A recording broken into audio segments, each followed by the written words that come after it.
मैं हूं अमृता और आप देख रहे हैं धनतेरस पर अनादि टीवी की खास पेशकश।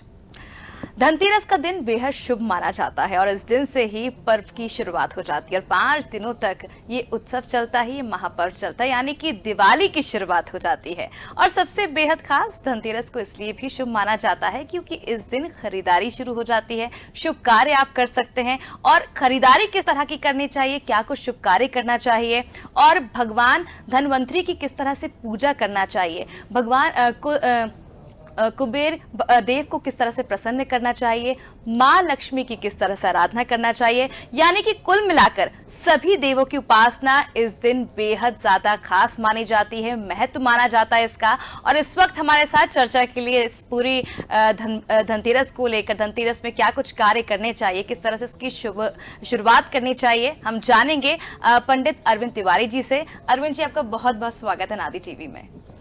अरविंद जी, सबसे पहले मैं आपसे जानना चाहूंगी क्योंकि धनतेरस से ही जो पर्व की शुरुआत हो जाती है और ऐसे में लोगों के मन में जो उत्साह होता है वो काफी ज्यादा बना रहता है क्योंकि दिवाली से पहले धनतेरस पड़ती है। और क्या कुछ खरीदारी जो है इस दिन सबसे ज्यादा शुभ मानी जाती है? बिल्कुल, और अनादि टीवी के सभी दर्शकों को धनतेरस पर्व की बहुत बहुत शुभकामनाएं। देखिए, आज से ही हमारा जो 5 दिवसीय पर्व है, जिसको दीपोत्सव का पर्व कहा जाता है, उसकी शुरुआत होती है धनतेरस से। देखिए, इसका नाम है तेरस और ऐसा दिन जिस दिन धन लाने की परंपरा हो। लेकिन इसका दूसरा नाम है, चूँकि धन से जुड़ा हुआ है, यानी ये पैसे वाला धन नहीं है, आपके जीवन में आपकी आयु बढ़ाने वाला धन है। यानी भगवान धनवंतरी का आज प्रकट उत्सव है। आज ही के दिन समुद्र मंथन से भगवान धनवंतरी अपने कंधे पर एक कलश लेकर प्रकट हुए थे और उस कलश में अमृत था। इससे पहले हमेशा देवता या दानव जितने भी होते थे उन सब की अकस्मात मृत्यु हो जाती थी। तो उस मृत्यु से बचने के लिए समुद्र मंथन किया गया। तो समुद्र मंथन से जो सबसे पहला देव निकला था वो थे भगवान धनवंतरी, जो कि आयुर्वेद के देव थे। इसलिए धनवंतरी का ये प्रकट उत्सव है, जिसको राष्ट्रीय धनवंतरी दिवस यानी राष्ट्रीय आयुर्वेद दिवस के रूप में भी मनाया जाता है। तो आज के दिन भगवान धनवंतरी पैदा हुए थे, तो भगवान धनवंतरी की हम लोग पूजा अर्चना करते हैं।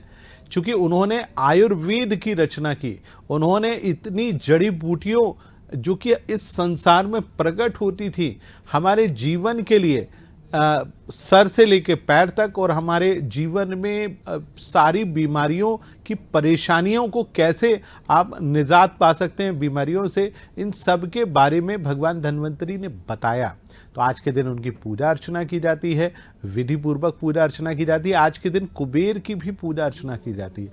कुबेर वो देवता है जो कि धन के दिक्पाल हैं, यानी जिनको कहा जाता है कि वो इस ब्रह्मांड में जितना भी धन है, देवी देवताओं का जितना भी धन है, उन सब के धन की वो रक्षा करते हैं। एक प्रकार से मैनेजर आप जिनको कह सकते हैं, जैसे बैंक में आपका धन रखा होता है, उसको मैनेज करने का काम मैनेजर करता है, ठीक वही काम कुबेर का है। तो आज के दिन कुबेर की पूजा की जाती है, आज के दिन धनवंतरी की पूजा अर्चना की जाती है। और आज के दिन बहुत सारी ऐसी शुरुआत की जाती है 5 दिवसीय पर्व की, यानी बहुत सारी चीज़ों की, नए नए चीज़ों की खरीदारी भी की जाती है।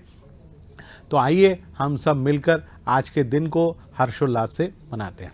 बिल्कुल पंडित जी, जिस तरह से आपने जानकारी दी, आपने कहा कि भगवान धनवंतरी की आज के दिन पूजा की जाती है, आयुर्वेद के जनक कहे जाते हैं भगवान धनवंतरी। और अगर ऐसे में हम बात करें, आज का दिन बेहद शुभ है खरीदारी के लिए, लेकिन इसके साथ साथ क्या रोग भी नष्ट हो जाते हैं भगवान धनवंतरी की आराधना करने से? बिल्कुल, देखिए, आज के दिन खासतौर से बहुत सारी जड़ी बूटियों को घर पे लाकर रखा जाता है। वैसे तो शरद पूर्णिमा को ही हम ले आते हैं, लेकिन आज चूंकि धनवंतरी जी का जन्मोत्सव है, तो आज बहुत सारी जड़ी बूटियों को लाते हैं। खास तौर से आप देख रहे हैं कि इस समय पिछला 3 साल पूरे ब्रह्मांड में रोग और शोक का दिवस था। यानी एक ऐसा जीवाणु उत्पन्न हुआ जिसको कोरोना वायरस कहा गया, जो कि आज भी हमारे शरीर में कहीं ना कहीं मौजूद है। तो हमारी रोग प्रतिरोधक क्षमता को बढ़ाना है, तो उसके लिए हम जितनी भी आयुर्वेदिक चीज़ें हैं उनकी जड़ी और औषधियों को लाकर आज उनकी विधि पूर्वक पूजा करके अगले दिन से यानी नरक चतुर्दशी से उनको हम चूर्ण या विभिन्न प्रकार की औषधियां बनाने का प्रयास करते हैं, और दीपावली के दिन उन औषधियों के चूर्ण में बहुत सारी चीज़ मिलाकर माँ लक्ष्मी के सम्मुख रखते हैं, ताकि हम अपने जीवन में रोग से मुक्त हो जाएं। खासतौर से कुछ चीज़ें मैं आपको ज्योतिष यानी राशिगत रूप में भी आपको बताने की कोशिश करूंगा कि किन राशि वाले जातकों को कौन सी जड़ी और कौन सी औषधि आज के दिन लाना चाहिए। तो पहले मैं बात कर लेता हूं आपके मेष राशि और वृश्चिक राशि वाले जातकों की। तो उनको आज के दिन जो सबसे ज़्यादा महत्वपूर्ण है, जिसको हम बिदारी कंद कहते हैं, तो बिदारी कंद यदि आपको बाजार में मिल जाए तो आप ज़रूर बिदारी कंद लेकर आइए और आज भगवान धन्वंतरी के सम्मुख आप उसको रखिए। वहीं आप यदि वृषभ और तुला राशि के जातक हैं तो आपको सफ़ेद मूसली बाजार में मिल जाएगी जड़ी के रूप में, आप उसको लेकर आइए। आप यदि मिथुन और कन्या राशि के जातक हैं तो आपको आज के दिन आंवला ज़रूर खरीद के लाना चाहिए, क्योंकि आंवला आप रखेंगे, बाद में आप आंवले का रस या उसको आप पाउडर बनाकर लेंगे, उससे आपको लाभ होगा। यदि आप कर्क राशि के जातक हैं तो आज आपको चांदी का जो चूर्ण होता है, जिसको चांदी की भस्म कहा जाता है, आज के दिन उसको खरीद के लाया जाता है। यदि आप सिंह राशि के जातक हैं तो स्वर्ण भस्म, देखिए बहुत सस्ती होती हैं ये भस्म, 100 से लेकर 300 रुपये के बीच में आपको मिल जाती हैं, आज के दिन ज़रूर लाना चाहिए। यदि आप यदि धनु और मीन राशि के जातक हैं तो आज के दिन आपको अश्वगंधा ज़रूर आपके घर लेकर आना चाहिए, जड़ी के रूप में लेकर आइए। यदि आप कुंभ और मकर राशि के जातक हैं तो काली मूसली, जिसको शाह मूसली कहते हैं, उसको आप अपने घर में लेके आइए। आपको करना क्या है, भगवान धन्वंतरी का कोई फोटो या चित्र हो आप उनके सामने रखिए। भगवान धन्वंतरी आपके घर में नहीं है तो भगवान शिव, जो कि इस ब्रह्मांड के सबसे बड़े देवता हैं, आप उनके सम्मुख इन जड़ियों को आप लाकर रखिए। आप उनके मंत्र का जाप करिए। मंत्र बहुत ही सुंदर है। मंत्र कुछ इस प्रकार से है, ओम त्र्यंबकम यजामहे सुगंधिम पुष्टिवर्धनम उर्वारुकमिव बंधनान मृत्युर्मुक्षीयमामृतात्। तो आप इस महामृत्युंजय मंत्र का जाप उन जड़ी बूटियों पर करिए, बाद में आप उनको खरल करके उनका चूर्ण बनाइए, और 4 महीने जब तक बसंत ऋतु नहीं आ जाती तब तक आप उनका सेवन आप करिए। और उसके साथ साथ ड्राई फ्रूट ज़रूर आप साथ में लीजिए, जिनमें जो पंचमेवा है, जिसमें बादाम है, पिस्ता है, काजू है, किशमिश है, अखरोट है, इन सबको भी आप चूर्ण बनाकर इन सब के साथ औषधि के साथ लेंगे तो 4 महीने में आप इतने हष्ट पुष्ट हो जाएंगे, आपके चेहरे पे रौनक लौट आएगी, गौरवर्ण आपका निर्मित होगा। और कल जो नरक चतुर्दशी है, कल आप सुबह प्रातःकाल उपटन और स्नान करके तेल इत्यादि शरीर में लगाकर, कड़वा तेल शरीर में लगाएंगे तो आपकी रोग प्रतिरोधक क्षमता और आपके स्किन की जो स्निग्धता है वो कई गुना बढ़ेगी। आप करके देखेंगे, आपको अवश्य लाभ होगा। बिल्कुल, जो लंबे समय से लोग बीमार चल रहे हैं और काफ़ी दवाइयाँ लेने के बाद भी उन्हें उसका फ़ायदा नहीं पहुंच पा रहा है, तो पंडित जी ने जिस तरह से उपाय बताए हैं कि भगवान धन्वंतरी की आप किस तरह से आराधना करें और शुद्धि आप लेकर आएँ और उसके बाद उसका उपयोग करें, और उससे कहीं ना कहीं आपको अवश्य लाभ पहुँचेगा, और आप इन सभी उपायों को ज़रूर करके देखें, आपको फ़ायदा मिलेगा। पंडित जी, आपसे ये भी जानना चाहेंगे, कहा जाता है कि धनतेरस के दिन जो भी हम उपाय करते हैं या कोई खरीदारी करते हैं, ख़ास तौर पर सोना चांदी की, तो उससे बहुत ज़्यादा लाभ मिलता है, बरकत होती है। लेकिन अगर कोई चांदी और सोना नहीं खरीद पाए तो उन्हें क्या कुछ करना चाहिए, क्या कुछ सामान खरीदना चाहिए इस दिन? बिल्कुल, आपने कहा कि जो भी आज के दिन आप सामान खरीदते हैं, सोना चांदी, कांसा, पीतल इत्यादि, या आप एक स्टील की चम्मच भी खरीदते हैं, तो ये कई गुना फलकारी होती है, क्योंकि ऐसा माना जाता है कि भगवान धन्वंतरी एक बर्तन यानी एक कलश लेकर प्रकट हुए थे। तो प्रतीकात्मक रूप में कलश खरीदने की परंपरा है हमारे यहाँ। जो घर में जिनमें बर्तन में पानी या जिनमें भोजन इत्यादि बनाया जाता है, उस प्रकार के बर्तन ज़रूर खरीद के लाते हैं। अच्छा, अब चूँकि आज से 3 दिन के बाद माता लक्ष्मी की पूजा अर्चना होती है, तो उनके निमित्त सोना या चांदी के आभूषण खरीदे जाते हैं। खासतौर से चांदी का सिक्का जरूर खरीदा जाता है, चांदी का बर्तन जरूर खरीदा जाता है। ऐसा माना जाता है कि ये चांदी का बर्तन, ये चांदी का सामान आज के दिन खरीदने से, और ख़ासतौर से जिस दिन माता लक्ष्मी की पूजा अर्चना करनी है, उस दिन माता को चढ़ाने मात्र से आपके घर में 1000 गुना वृद्धि उसकी हो जाती है। यानी आप यदि आज खरीद के लाएंगे तो वर्ष में उसका 1000 गुना आपको अवश्य प्राप्त होगा। पंडित जी, ये भी जानना चाहेंगे, धनतेरस से त्योहारों की शुरुआत हो जाती है और कई जो उपाय हैं आज से ही जो लोग हैं वो करना शुरू कर देते हैं ताकि जीवन में सुख समृद्धि आए, स्वस्थ रहें, रोग मुक्त रहें। लेकिन एक उपाय जो सबसे ज़्यादा प्रचलित होता है और काफ़ी ज़्यादा कॉमन रहता है वो है झाड़ू खरीदने का। झाड़ू सबसे ज़्यादा शुभ माना जाता है, ऐसा क्यों है? देखिए, ऐसा माना जाता है कि आज के दिन आप यदि छोटी झाड़ू, खासतौर से ऐसी झाड़ू जो फूल वाली हो, जो मोर पंखी झाड़ू हो, यदि वो आप खरीद कर आज अपने पूजा कक्ष में रखते हैं और पूजा कक्ष की साफ सफाई आप उससे कराते हैं, तो ऐसा माना जाता है कि साफ सफाई से माता लक्ष्मी बहुत आकर्षित होती हैं और आपके घर में की गई उस छोटी झाड़ू से साफ सफाई वर्ष भर आपके घर में स्वच्छता रखती है, कीटाणुओं से मुक्ति देती है, स्वस्थ आपको रखती है। क्योंकि धन्वंतरी का दिन है, साफ सफाई के वो देवता हैं, माता लक्ष्मी साफ सफाई की देवता हैं, क्योंकि वो आपके घर में आकर यही देखना चाहती हैं कि आखिर आपके घर में साफ सफाई कितनी है। उस छोटी सी झाड़ू खरीदने से ऐसा माना जाता है कि आप झाड़ू खरीदते हैं और आपके घर में स्वर्ण की वर्षा होती है, यानी आपके घर पे सोना बरसता है। प्रतीकात्मक रूप में भी आपको वर्ष भर धन की प्राप्ति होती रहती है। तो आज के दिन उसको करके देखिए, रख के देखिए, खरीद कर देखिए, निसंदेह आपको आपके जीवन में अवश्य लाभ की प्राप्ति होगी। लेकिन पंडित जी, आपसे ये भी जानना चाहेंगे, क्योंकि धनतेरस का एक ऐसा दिन रहता है जो साल में एक बार आता है और हर कोई सोचता है कि धन की प्राप्ति हो, जीवन में सुख समृद्धि आए, हमें किसी तरह की कोई फाइनेंशियल प्रॉब्लम्स ना आए लाइफ में, उसके लिए क्या कुछ अचूक उपाय करने चाहिए? क्योंकि कई ऐसे लोग हैं जो कोरोना काल के बाद से काफ़ी परेशानी में चल रहे हैं, काफ़ी ज़्यादा उन्हें लॉस हो गया, और अब जब धनतेरस आ रहा है तो इस दिन क्या कुछ अचूक उपाय करें जो उनको आगे आने वाले जीवन में सुख समृद्धि, लक्ष्मी प्राप्त हो सके? देखिए, हमारे यहाँ पहले यंत्र बनाने की बहुत सारी परंपरा थी, जिनमें 16 का यंत्र था, 20 यंत्र था, 31 का यंत्र था, बहुत सारे यंत्र बनाए जाते थे। और आप देखेंगे, आप विभिन्न मंदिर या कहीं भी आप जाएंगे तो वहाँ पर आपको अलग अलग प्रकार के यंत्र खुदे हुए मिलते थे। यदि आप अपने घर में खास तौर से 20 यंत्र जिसको कहते हैं, जिसमें हर तरफ से जोड़ 20 का आता है, और 20 यंत्र के बारे में कहा गया है, हमारे ग्रंथों में कहा गया है कि जिसके पास हो 20 उसका क्या करेगा जगदीशा। जगदीशा माने भगवान विष्णु भी उसका, यदि आपका उनसे बैर है तो वो आपका कुछ बिगाड़ नहीं पाएंगे। तो आज के दिन भोजपत्र बाजार में मिलता है।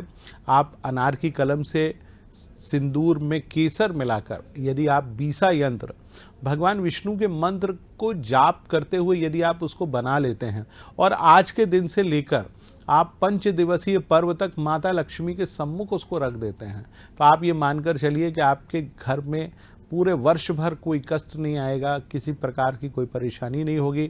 यदि आप 31 का यंत्र बनाना जानते हैं, बहुत अच्छी बात है। 16 का यंत्र आपको बनाना आता है, बहुत ही अच्छी बात है।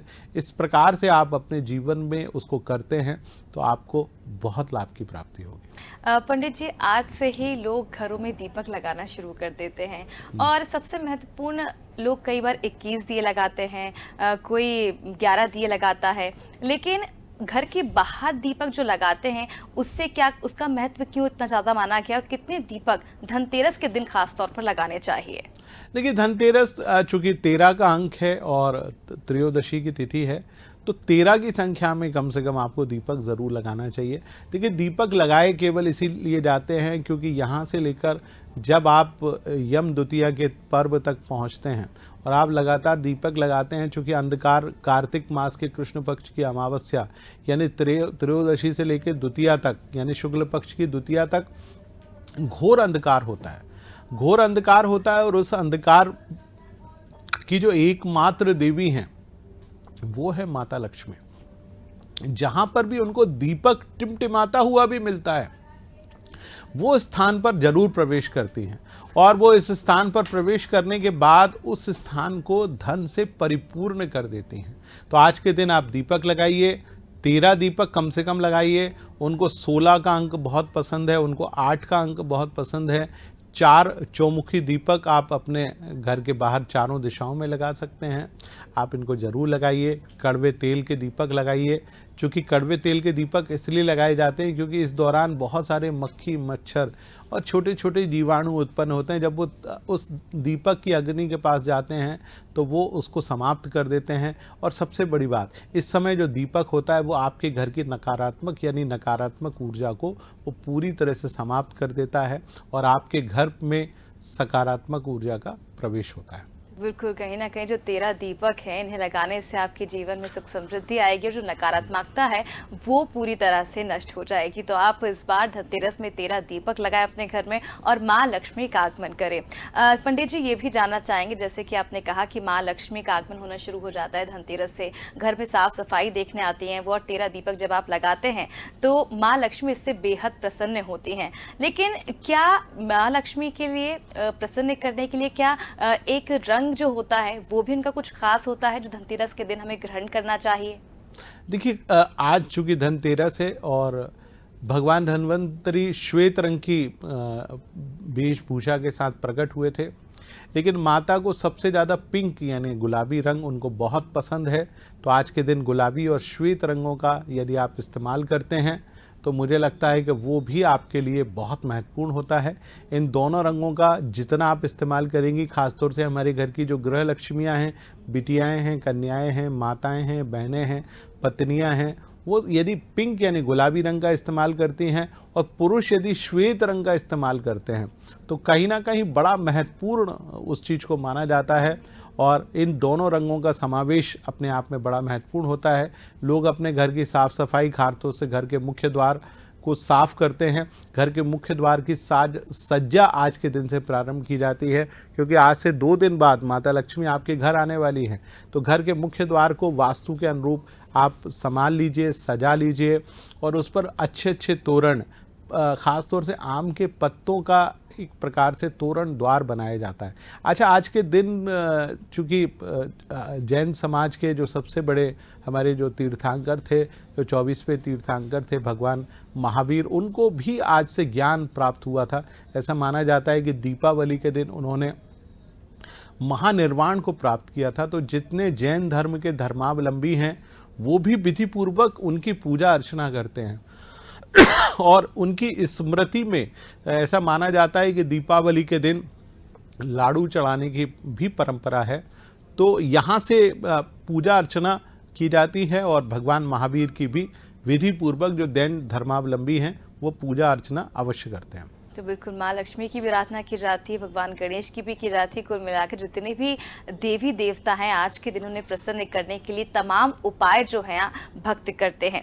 पंडित जी, ये भी जानना चाहेंगे, ये तो अब तक हमने बात की कि क्या कुछ चीज़ें हमें खरीदनी चाहिए धनतेरस के दिन, क्या कुछ रंग जो होता है वो माँ लक्ष्मी को पसंद होता है, क्या पहनना चाहिए, लेकिन ऐसे कौन से कार्य हैं जो आज के दिन नहीं करना चाहिए, उनसे बचना चाहिए? क्योंकि अक्सर हम देखते हैं कि लोग शुभ कार्य करने के चलते अगर घर बनवाना चाहते तो कई बार लोहा खरीद लेते हैं। क्या लोहा खरीदना आज के दिन सही है?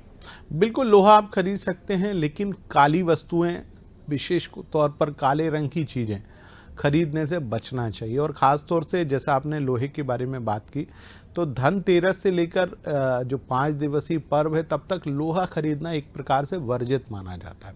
तो आप ना ही खरीदें, वो ज़्यादा बेहतर है। यदि घर का आप निर्माण कार्य करा रहे हैं उसके लिए लोहा खरीदना बहुत ही ज़्यादा आवश्यक है तो आप खरीद लीजिए, वरना ना ही खरीदे, वो ज़्यादा बेहतर। इसके अलावा काले रंग की वस्तुएं, काले रंग का सामान ये कतई नहीं खरीदना चाहिए। और पूरे 5 दिवस तक, क्योंकि ये बड़ा पवित्र त्यौहार है, इस समय मांस मदिरा का किसी भी स्वरूप में सेवन नहीं करना चाहिए, यानी मटन इत्यादि कतई नहीं खाना चाहिए। और ख़ास तौर से पशुओं के प्रति हमको एक प्रकार से दिखाना चाहिए, उनके प्रति क्रूरता ना करते हुए उनको वात्सल्य का भाव रखना चाहिए। खास तौर से धनतेरस के दिन एक बड़ा सुंदर सा उपाय है, क्योंकि इस समय शुक्र जो है वो कन्या राशि में प्रवेश कर चुके हैं। ऐसा माना जाता है कि शुक्र कन्या राशि में नीच के होते हैं और दीपावली का पर्व है, धनतेरस का पर्व है। तो क्या इसमें विशेष एक टोटका करना चाहिए? तो मैं हमारे सारे दर्शकों को एक टोटका या एक बहुत सुंदर सा उपाय बता देता हूँ, इससे आपके घर में धन अवश्य आएगा। तो आज के दिन गाय को हरे रंग का चारा आप यदि खिलाते हैं, क्योंकि कन्या राशि में शुक्र है जिसका रंग हरा होता है, और घास या चारे में कहीं ना कहीं बुध का प्रवेश होता है, और माना जाता है कि गाय में 33 करोड़ देवी देवताओं का निवास होता है। तो आप यदि गाय को आज हरा चारा खिलाएंगे तो आपके घर में धन की कमी कभी नहीं रहेगी। देखिएगा, अचूक उपाय जो है वो पंडित जी ने बताया है, क्योंकि जो गाय होती है उसमें 33 करोड़ देवी देवताओं का वास होता है। और आज के दिन अगर आप हरा घास गाय को खिलाते हैं तो आपके जीवन में कभी भी धन की कमी नहीं आएगी। आप इस उपाय को अवश्य करें, आपको आने वाले जीवन में इसके लाभ जरूर देखने को मिलेंगे। पंडित जी, ये भी जानना चाहेंगे आपसे, क्योंकि जिस तरह से आपने हमें बताया कि आज के दिन जो लोहा होता है उसे खरीदने से कहीं ना कहीं बचना चाहिए, लेकिन कई बार हम देखते हैं कि आज के दिन ऐसे कई उपाय हैं जो लोग करते हैं और कई उपाय जो हैं जिससे बचना चाहिए। लेकिन सबसे पहले ये भी कहा जाता है, क्योंकि आप जिस तरह से जानकारी दे रहे हैं कि गाय की पूजा करना चाहिए, खास तौर पर इस दिन गाय को हरी घास जो है वो खिलानी चाहिए। पीपल का पेड़, उसका काफ़ी ज़्यादा महत्व माना गया है, और कहा जाता है कि पीपल के पेड़ में माँ लक्ष्मी वास करती हैं। तो इस दिन क्या पीपल के पेड़ में पूजा करने से भी कोई फ़ायदा मिलेगा, और किस तरह का जो पूजन है वो करनी चाहिए? देखिए, धनतेरस से लेकर जो है यम द्वितीया तक, यानी कार्तिक मास के शुक्ल पक्ष की द्वितीया तक 5 दिवस तक पीपल के पेड़ में दीपक लगाने का विधान है। ऐसा माना जाता है, भगवान कृष्ण ने गीता में कहा है कि वृक्षों में मैं अश्वत्थ यानी पीपल हूँ। लेकिन आप ध्यान रखिए कि माता लक्ष्मी का वास जो है वो प्रातः काल 2 बजे से लेकर 4 बजे के बीच में ही होता है। तो आप प्रातः काल 2 बजे से लेकर 4 बजे के बीच में यदि आप दीप लगाने जाते हैं पीपल के वृक्ष के नीचे, और आप पीपल की 7 बार परिक्रमा करते हैं और उनसे गले मिलते हैं, यानी पीपल, जिसको पीपल भेंटना भी हम कहते हैं, यदि आप ये 5 दिन कर लेते हैं तो आपके जीवन में भगवान विष्णु और माता लक्ष्मी आपके जीवन में निवास करेंगी, और आपके जीवन में धन से जुड़ी हुई परेशानी नहीं होगी। और इसका सबसे ज़्यादा महत्व ये होगा, यदि आप शनि, राहु, केतु या बुध के अशुभ प्रभावों से जूझ रहे हैं, या आपके जीवन में, आपकी कुंडली में पितृ दोष बना हुआ है, तो आप इन उपायों को करके देखिए। इन 5 दिनों में पीपल की पूजा अर्चना करके देखिए, आपके जीवन से इस प्रकार की परेशानी समाप्त होगी। बहुत बहुत शुक्रिया पंडित जी, हमें इतनी सारी जानकारी देने के लिए, इतने महत्वपूर्ण उपाय बताने के लिए, ताकि जीवन में हमारी खुशहाली आ सके, सुख समृद्धि हो। और जिस तरह से जो तमाम उपाय आज पंडित जी ने आपको बताए हैं, आप उसे अवश्य करें। आने वाला जीवन जो है आपका सुखमय होगा, क्योंकि कोरोना काल के दौरान हमने देखा था किस तरह की कठिनाइयाँ हमने देखी थी, और आज भी वो कठिन समय, कई लोग उस कठिन समय से जूझ रहे हैं। लेकिन इस धनतेरस हम यही कामना करते हैं कि आप इन सभी उपाय को करेंगे तो आपके आने वाला जो जीवन है वो जरूर बेहतर होगा, भविष्य आपका अच्छा होगा, और सुख समृद्धि माँ लक्ष्मी आप पर जरूर करेगी। मुझे दीजिए इजाजत, और आप देखते रहिए अनादि टीवी। नमस्कार। नमस्कार।